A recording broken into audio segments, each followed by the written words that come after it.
ini orang betul-betul berdebat dengan pemerintah karena pembangunan atau soal sikap suka tidak suka. Kisah analisis saya membeda pemerintah itu ya RPJMD-nya. Welcome to the Mindset Room. Bintang tamu saya kali ini adalah salah satu figur muda, pejabat muda, seniman, dan salah seorang juga konten kreator. Sehat Bung Nasrullah? Alhamdulillah Sehat tambah gagah ini. Sorot lampu. Sorot antara dua ini, sorot lampu atau mungkin skincare yang sebentar lagi akan launching ini. Nanti itu meluncing, memanfaatkan peluang yang ada. Asik. Tapi tugas di kantor juga Ya itu lebih utama. Oh ya, beliau ini juga adalah salah satu anggota legislatif Kabupaten Wakatobi sebagai unsur pimpinan, wakil ketua ketua Dewan Perwakilan Rakyat Daerah Kabupaten Wakatobi yang banyak kesibukan dengan kesenian, konten kreator, bahkan skincare tadi yang mungkin sekarang kan kemana-mana ada kamera, jadi penampilan juga penting. Tapi kan kamera juga sekarang banyak filter, banyak efek. 3 tahun kepemimpinan menuju Wakatobi Sentosa ini seperti apa menurut Bung Nasrullah sebagai anggota legislatif? Pertama saya ucapkan terima kasih karena diundang di tempat ini. Terlebih dulu saya ingin menyampaikan bahwa saya berharap podcast ini menjadi tempat edukasi dan kita harus men-setting mindset kita atau nalar berpikir kita supaya kita tidak cenderung saling menyalahkan kepada satu orang atau kepada siapa. Itu saya sampaikan dari awal sebelum kita jauh membahas tentang Wakatobi, pemerintahan Wakatobi lah. Nah, saya melihat di 3 tahun ini indikatornya itu jelas. Kita ada 5 program unggulan di dalam Wakatobi Sentosa itu. Di sana ada Merdeka Belajar, ada Merdeka Sehat, Merdeka Pangan, ada Merdeka Emas, dan ada One Element School. Ini yang harus menjadi indikator kita bersama, menjadi indikator kita semua dalam melihat apa yang kita, apakah kita menuju Wakatobi Sentosa ini kita akan tiba dalam waktu yang cepat atau tidak. Nah, berangkatnya harus dari sana dulu. Dan itu juga kewenangan itu. Iya. Bapak selaku, saya minum kopi dulu sebelum saya jawab. Bapak ini kan selaku perwakilan masyarakat yang ada di kabupaten.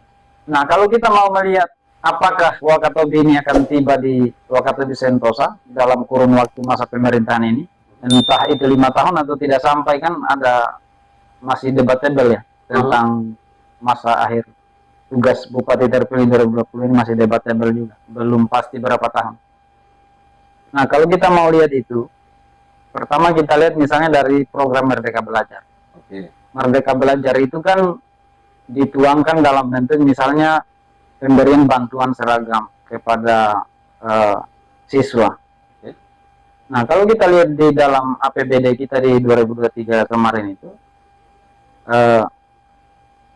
pembagian bantuan seragam itu kan indikator di dalam RPJMD kita dalam rangka untuk menekan angka putus sekolah. Sementara program yang dituangkan adalah pembagian seragam dengan sentuhan adat. Makanya terjadi perdebatan pada waktu itu karena tidak ada korelasi antara pembagian baju sentuhan adat ini dengan tingkat putus sekolah. Karena yang dibagi pakaian sentuhan adat ini orang yang sudah sekolah. Nah, itu satu. Yang kedua, misalnya pemberian bantuan atau beasiswa untuk semua jenjang SD sampai perguruan tinggi. Nah, ini kan kita harus evaluasi apakah pembagiannya sudah seperti yang kita rencanakan atau tidak. Itu baru dari Merdeka Belajar. Lalu kita lihat misalnya dari Merdeka Sehat. Merdeka Sehat ini kan optimalisasi pelayanan masyarakat misalnya di puskesmas.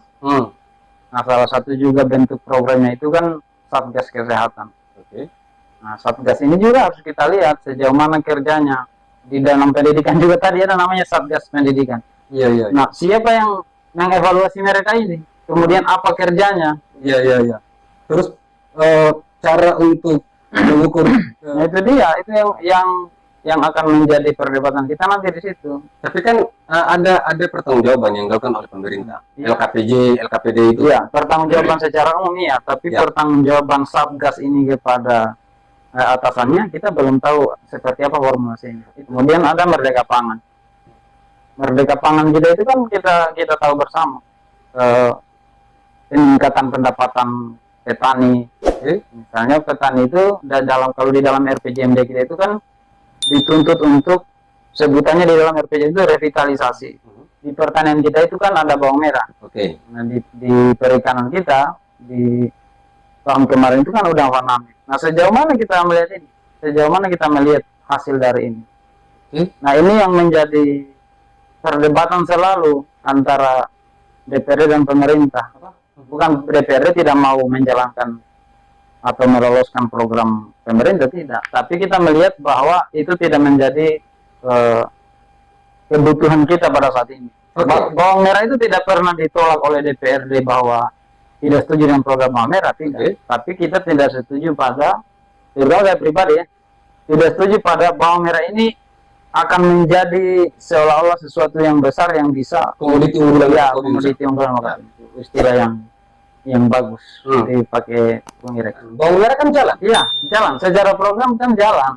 Nah, tapi itu bisa menjawab RPJMD atau tidak? Nah, itu kita akan uji lagi nanti. Oh, ada yang sejahtera dari bawang merah, mungkin ada. Ada petani kita itu kan bagus kalau bisa seperti itu kan. Akan terukur pada laporan pertanggungjawaban tadi. Iya. Nah, ini kan kita sudah masuk tahun ketiga. Terus di tahun pertama kedua ini, ya kan kita sudah punya gambaran nih bahwa kita akan tiba di dalam Sentosa atau tidak. Misalnya yang keempat misalnya Merdeka Emas. Merdeka Emas itu kan ada pemerataan infrastruktur, misalnya ada pembangunan SBPT Numana, ada 1 miliar per desa. Nah itu kan semua harus kita tagih. Dan kita akan simpulkan juga. Saya bukan orang yang punya kompetensi untuk mengatakan Wakatobi Sentosa ini bisa berhasil atau tidak, tapi melalui fakta-fakta yang saya sebut ini, kita menjadi punya teredukasi untuk bisa menilai. Iya. Pemerataan pembangunan tadi termasuk ada fisik. Fakta yang terjadi, bahkan itu sudah berkali-kali diusulkan di dalam musrembang. Jalan di Tamiya. Iya. Artinya ini kita melihat itu. Nah itu tadi Bung Rex. Saya petakan dulu ya. Di dalam RPJMD kita di poin Merdeka Emas itu, itu kan eksplisit disebutkan SBPT Numana, pemerataan jaringan listrik dan air, kemudian 1 miliar per desa, pembangunan rumah untuk suku Bajo, kemudian bantuan beda rumah 25 unit per desa, untuk itu eksplisit disebutkan, termasuk infrastruktur jalan. Nah, yang kita akan uji kan apakah program yang dilakukan hari ini dia aspiratif atau tidak. Karena jangan sampai hanya teknokratik saja dari pemerintah sendiri. DPRD saya kira tidak kekurangan bahasa lah di dalam DPRD untuk memperjuangkan masyarakat. Kalau misalkan teknokratik dalam penyusunan program ini, pengusulan dari masyarakat, tentu itu terkader dalam musrembang misalkan. Artinya 1 miliar per desa itu tidak terjawab karena eksplisit juga disebut di situ bahwa 1 miliar per desa itu akan ditampung melalui musrembang. Itu konkret disebutkan. Iya. Nah, apakah tentu kita rasional bahwa tidak akan mungkin lah 1 miliar per desa bisa disamaratakan pembangunan. Tidak akan mungkin. Tapi apakah itu bisa menjawab, dan kalau tidak terjawab, apakah masyarakat tahu atau tidak? Itu yang harus diluruskan. Iya. 1 miliar per desa. Artinya kalau dihitung-hitung APBD Wakatobi kemarin kurang lebih 1 triliun ya. 908. Oh, 900 itu sudah termasuk di AKDAU deh. Iya. Oke. Ketika kita tarik 100, maka ini akan menjadi 1 miliar per desa. 100 miliar ya, berarti nggak mungkin itu sih. Karena 75 desa, 25 kelurahan. Kita tahu bahwa ada program DD-ADD. Ya. Lalu bagaimana untuk mengklaim itu tadi? Untuk Merdeka Emas tadi itu. Nah, dulu kan yang berkembang di masyarakat itu ini lain dari ADD dan DD 1 miliar ini. Memang kalau kita melihat postur APBD kita secara hitung-hitungan kotor ya, APBD kita 908 miliar sekian. 900 miliar lebih lah. DAK kita dikurang DAG kita 400-an, DAG kita sekitar 400-an miliar sekian lah. Belanja rutin kita, gaji pegawai dan lain-lain itu sekitar hampir 50% Ya. dari situ. Kurang lebih 500 miliar Ya, ada. belanja pegawai. Nah, di sisa itu ada BPJS. Oh iya, ya ada beban BPJS tadi ya, per Nah, tahun. ada beban lain-lain kurang lebih 28 miliar kalau Ya, nggak salah. BPJS ya. Dan ada pengeluaran-pengeluarannya, dan hitung-hitungan kotor itu kan hanya sekitar APBD kita 40-an sekian miliar Yang bisa dikelola. bisa di otak-atik. Anda kan kelihatan salah satu anggota legislatif yang kritik.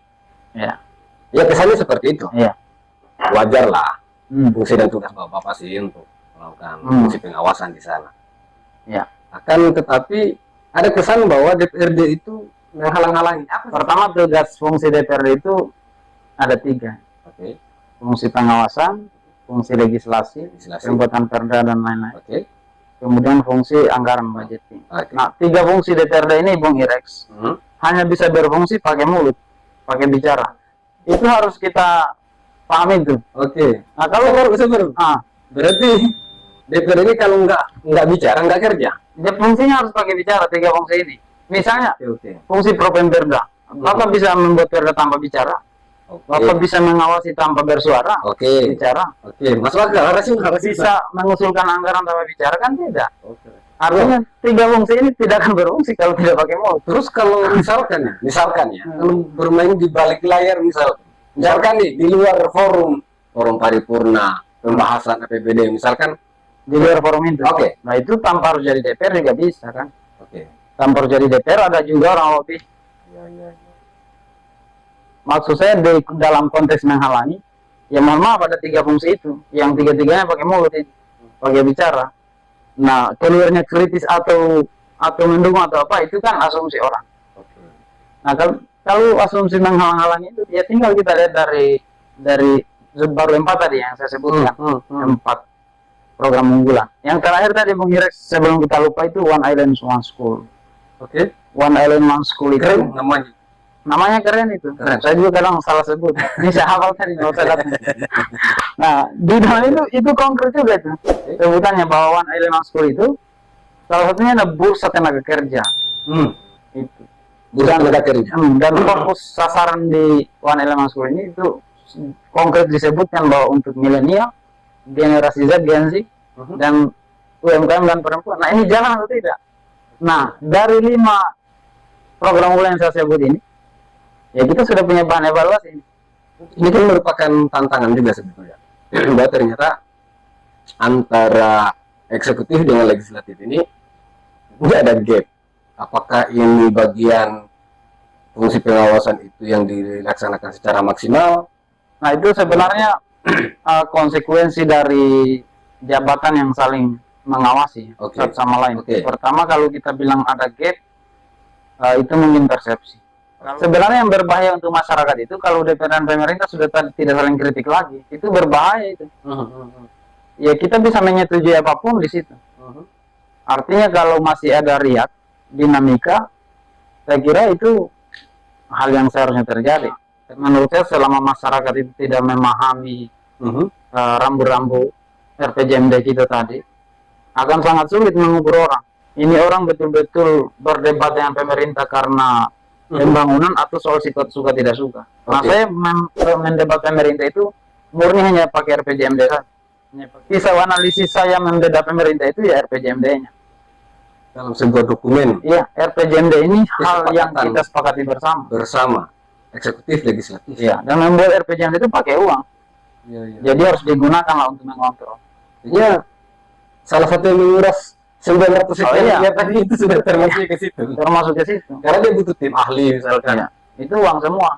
Nah, kalau kita tidak digunakan itu untuk mengawasi pemerintahan kan sia-sia. Jadi bukan soal tidak suka. Misalnya saya tidak setuju lah bawang merah, nggak boleh begitu. Ada indikator yang harus kita kejar. Misalnya SBPTN mana tadi. Itu juga kan berdebat orang. Karena target RPJMD kita dari 2023 itu peningkatan jumlah tangkap. Program kita pembangunan SBPT. Artinya SPPT ini terbangun pun tidak akan meninggal hasil tangkap kita. Kan begitu. Iya, iya, iya, iya. Hanya begitu saja dasarnya. RPJMD kan merupakan turunan dari RPJPD. RPJPD. Program selama 20 tahun ya. 20 tahun. Berarti Wakatobi hari ini mau masuk ke 20 tahun. Ya, Berarti menuju RPJPD baru. menuju RPJPD ini akan direvisi. Akan direvisi nanti. Oke. Bahwa salah satu sektor unggulan di dalam RPJPD itu adalah pariwisata. Iya. Nah, ini pariwisata, kelautan dan perikanan. Iya. Oke, tentu juga kalau pangan ya nggak jadi masalah sih. Iya. Sekali. Tapi kan menurut saya juga ini masih Sekalipun bapak saya tidak yakin ini. ya karena begini. Pemikiran saya begini. 97% laut kita wilayahnya kan. Iya. 3% daratan. Dan tidak bisa dipungkiri. Iya. Saya kalau ke pelabuhan lihat loh, ada sayur. Iya. Kapal masuk ada sayur, kapal masuk ada buah. Kapal masuk muat beras banyak. Memang potensi daerah Itu. kita tahu semua. Ada Itu di, dia. ada di laut, ada di pariwisata dan perikanan. Oke. Kalau kemudian orang berinovasi itu sah-sah saja. Oke. Selama yang penting sebagai DPRD kita sudah sampaikan bahwa program ini bla bla bla. Kalau tetap dilakukan juga ya silakan. Nanti kita lihat di ujung seperti apa hasilnya. Bahwa buktinya udah warna merah ini sudah hilang. Tapi semenjak itu apakah ini bukan merupakan jebakan kepada DPRD sendiri juga karena menyetujui kan? Tidak, kan kita proses pengambilan keputusan DPRD itu kan jelas ada fraksi. Oh iya iya iya. Kita menyampaikan dengan berbagai argumen seperti SBPT tadi saya kembali ke situ. Berbagai macam argumen saya sampaikan, masih ada live-nya juga di Facebook. Tapi kan forum akhirnya menyetujui juga ya sudah, tugas saya sudah sampaikan. Bulan 11 kita akan lihat SBPT itu ada atau tidak. Sesuai dengan perencanaan Ya. Dan akan memenuhi target RPJMD atau tidak. Iya iya iya. Target kita jelas peningkatan jumlah tangkap Di 2023 di 2023. tahun ketiga ya Iya. menuju Sentosa kita. Tadi saya menghalang-halangnya sudah terjawab ini. Tidak ada menghalang. Kita menjelaskan dengan 5 program unggulan, ya silakan lihat di situ.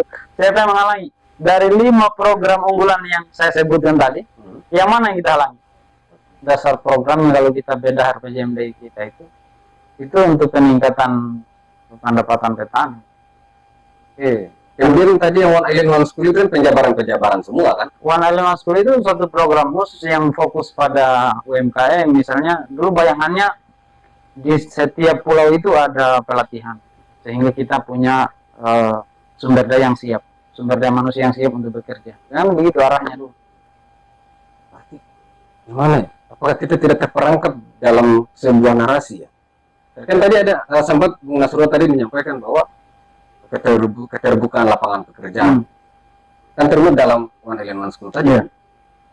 Pembukaan lapangan kerja baru misalkan.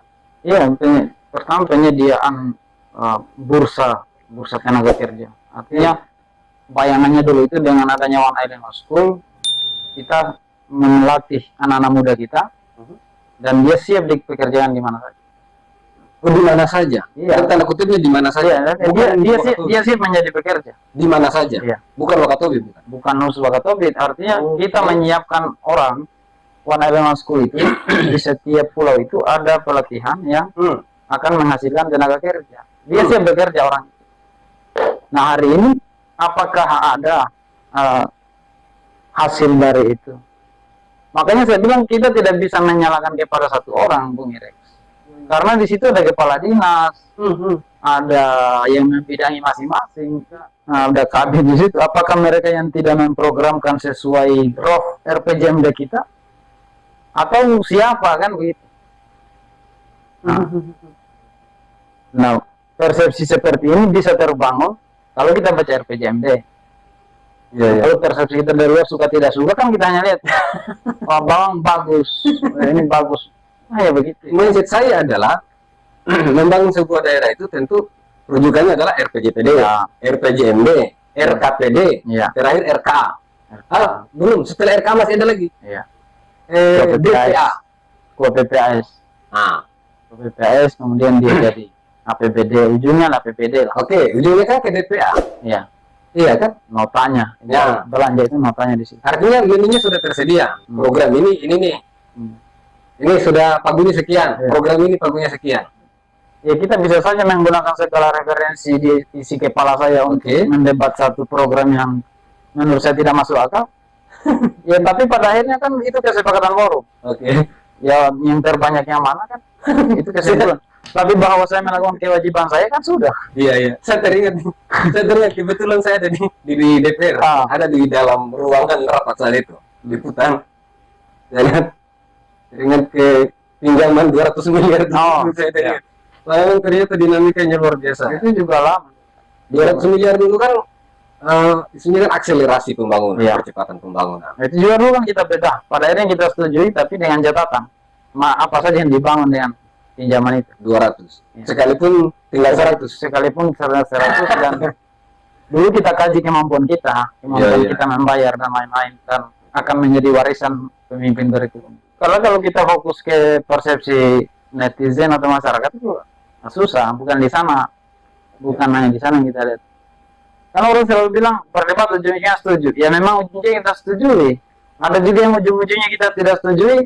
Ya orang marah juga. Ujung-ujungnya Ya, setuju. jadi tidak ada. Tapi bukan itu. Bukan yang tidak tahu itu bukan. Iya. Ujung-ujungnya setuju. Ada juga yang ujung-ujungnya tidak setuju. Ya masyarakat marah juga kan. Iya, iya, iya. Tapi bukan itu dalil pembelaan kita dan kita tidak pernah melakukan sesuatu untuk membela diri. Silakan saja berpersepsi seperti apa. Memang tugas pejabat itu harus dikritik. Saya melihat seperti pengawalan terkait pembangunan Wakatobi ini menuju Wakatobi Sentosa, Bung Nasrullah sangat detail lagi karena mungkin bagian dari koalisi ya. Ini Artinya begini, Bung. ya, Partai Anda kan mengusung. mengusung berada pada pemerintahan hari ini. Ya. Nah, tanggung jawab saya adalah mengingatkan ini lima bukan nomor Partai Nasdem ini. Iya. Lima Enggak apa-apa. program Kita kita. tahu kalau Bapak ini adalah Nah, Partai Nasdem. mengingatkan ini loh janji kita. Iya, Waktu kita kampanye dulu ada janji kita 5 program unggulan. Oke. Tugas saya mengingatkan di DPRD. Sebagai koalisi. Itu juga salah satu bentuk dukungan saya terhadap pemerintahan. Bukan pemerintah ya, pemerintahan secara keseluruhan. Partainya kan koalisi. Nah itu kan parah juga kalau masyarakat berpikir begitu. Masa harus diam gitu. Iya, maksudnya begini. Apakah Nah itu tugas saya bos. apakah sudah ada pecah kongsi atau seperti Nah, apa? Kan bisa saja. Saya tidak pernah bergantung pada Oke. siapa di dalam pemerintahan ini. Tegas jawaban. Bahwa bukan karena pecah kongsi atau apa? Hanya mengawasi tadi. Wakatobi ini terlalu kecil Bung Irex untuk kita Siap. mempecah kongsi dengan siapapun. Intinya kan bagaimana supaya kita bisa menuju. Tapi selama berjalan tidak sesuai dengan perpejam begitu, saya pasti bicara siapapun bupatinya. Wah, luar biasa. Saya semakin penasaran dengan isi RPJMD ini. Iya, saya adalah salah satu masyarakat Wakatobi yang senang juga mengontrol sih sebenarnya. Iya. Sekalipun mungkin Harusnya kita banyak kan. Kita Iya. harus banyak orang untuk saling mengontrol. sekalipun mungkin juga seperti yang Bung Nasrullah rasakan atau sampaikan juga tadi bahwa diskusi itu mestinya bukan soal like or dislike tadi. Oh iya. Tapi bagaimana kesesuaian terkait regulasi, ngapain juga sih kita bentuk regulasi kalau misalkan hanya bisa terabaikan begitu saja. Apa istilahnya? Batu pisau analisis kita RPJMD. Kita sebagai realnya. Apakah sesuai itu tidak? Nah kita debatnya di situ. Di perjalanan karir Bapak ini kan Oh iya. ada yang saya tahu. Hmm. Bapak ini sekretaris. Iya di awal. Sekretaris. Udah sadar tiba-tiba berganti pertengahan. Tiba berganti itu Ah. biasa lah dalam organisasi. Tapi hari ini kembali juga ke situ. Nah itu organisasi. Saya iya. Kalau kita baper-baperan ya nggak bisa berorganisasi kita. Ketika kita memutuskan masuk dalam satu organisasi, artinya kita merelakan mentoleransi sebagian hak-hak kita untuk dikelola oleh organisasi.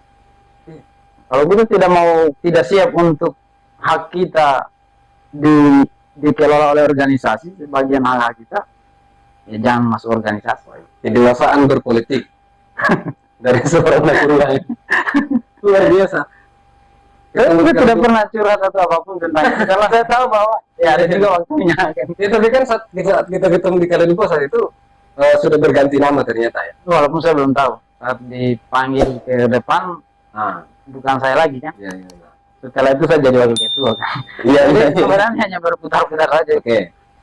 Di beberapa momentum itu Bung Nasrullah, eh, saya sekalipun tidak hadir ke DPRD sana, saya melihat Bapak ini di akun Facebook pribadi. Ya. Ini bagian dari pencitraan kah? Atau seperti apa? Transparansi kah? Atau seperti apa ini? Iya. Dan selalu banyak sekali penonton itu, ada ratusan. Yang pertama niatnya sebenarnya eh, forum-forum seperti ini kan jarang. Iya. Jadi agak memudahkan kita menjelaskan kepada masyarakat kalau rapat itu kita live, kita siarkan secara langsung. Itu pertama. Dan ya salah satu bentuk transparansi juga iya. Kan kata Ali bin Abi Thalib, keadilan itu tidak hanya harus adil, tapi harus tampak adil. Jadi selain kita memang berjuang, ya dia harus tampak bahwa kita berjuang. Bahwa kesimpulannya adalah pencitraan, memang perbuatan itu harus dicitrakan. Nah, ada politisi yang tidak mencitrakan dirinya. Transparansi tadi. Transparansi itu penting. Hari ini diskusi di publik, diskursus publik itu kan sudah mulai diskusi tentang poin-poin pembahasan. Karena orang nonton. Apa perlu menjelaskan? Kalau orang kita bicara seperti ini, orang tidak percaya kan ya buka saja live. Jadi lebih live ini memudahkan lah. Live ini memudahkan. Jejak digital. Digital. Yang satu lagi Bung Irex, ketika kita live malamnya harus belajar kita. Itu juga memacu diri kita untuk menguasai persoalan, menguasai tugas. Termasuk kegiatan malam ini. Ya tidak semua orang juga mau ini, walaupun banyak orang cerdas juga. Kenapa bukan misalkan ada satu pengelolaan informasi satu pintu terkait DPRD tadi itu?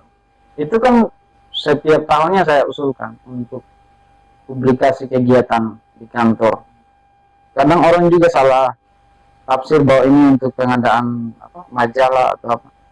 Sebenarnya kalau bagi saya tidak relevan dengan zaman sekarang.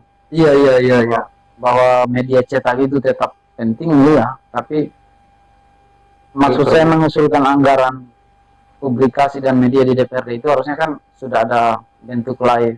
Kan bayangan saya itu ketika selesai rapat, ya kita konferensi pers. Nah itu juga kan bagian dari transparansi harusnya. Jadi masyarakat juga bisa melihat rapat DPRD itu dihadiri berapa orang. Harusnya publik bisa menyaksikan rapat itu supaya bisa mengontrol juga orang-orang yang mereka pilih kan. Saya lihat ada teman Bapak juga saat itu Hairudin Putung itu aktif juga itu. Sedang Pak Hairudin itu ya hampir tiap rapat kita live. Terutama ketika ada hal-hal yang perlu menjadi diskusi di masyarakat. Biasanya setelah live itu orang kontak kita untuk diskusi.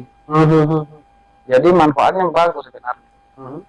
Live. Yang kedua kontrol masyarakat terhadap keterwakilan dia di DPR. Banyak teman-teman dari Tomia yang mengajak diskusi karena sering melihat live kita, mengajak diskusi tentang tema-tema yang kita bahas di DPR, termasuk curhat mungkin. Kita kan terima semua, curhat, ide, gagasan, pendapat, kritik kita open. Ya itu sebenarnya saya anggap satu kelemahan saya juga, karena saya menempatkan diri saya di DPRD itu bukan sebagai wakilnya saja. Iya, itu mau saya. Ini juga yang perlu dibicarakan sebetulnya. Apalagi saya seorang pimpinan DPRD, saya memposisikan diri sebagai wakil rakyatnya orang Wakatobi. Banyak yang kita perjuangkan dari dapil-dapil lain itu banyak. Ini Jalan Bimangko, orang mau bantah bahwa itu ide siapa, silakan saja. Faktanya di rapat ya kita juga usulkan.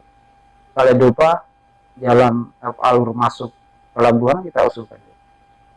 Sekalipun dari Magal Kapota juga saya minta bantu di anggota DPR, Pak Hairudin, Pak Ali, Pak Badal untuk sama-sama menyuarakan. Karena memang kita lingkup Wakatobi ya. Iya. Terima kasih Bu Nasrullah. Siap, terima kasih sudah diundang di Mindset Room. Untuk teman-teman di rumah, dimanapun berada yang menonton channel ini, supaya tetap kritik, tetap memberi sumbangsi pikiran kepada Kabupaten Wakatobi dengan catatan tidak berdasarkan like and dislike, suka tidak suka, menyinggung fisik, sara, dan hal-hal lain yang bisa menimbulkan permusuhan atau keterbelahan di antara kita semua. Sampai jumpa nanti di podcast berikutnya. Oke, siap. Kita Mindset Room selalu rekam untuk memberikan pencerahan-pencerahan. Terima kasih. Assalamualaikum warahmatullahi wabarakatuh dan sampai jumpa.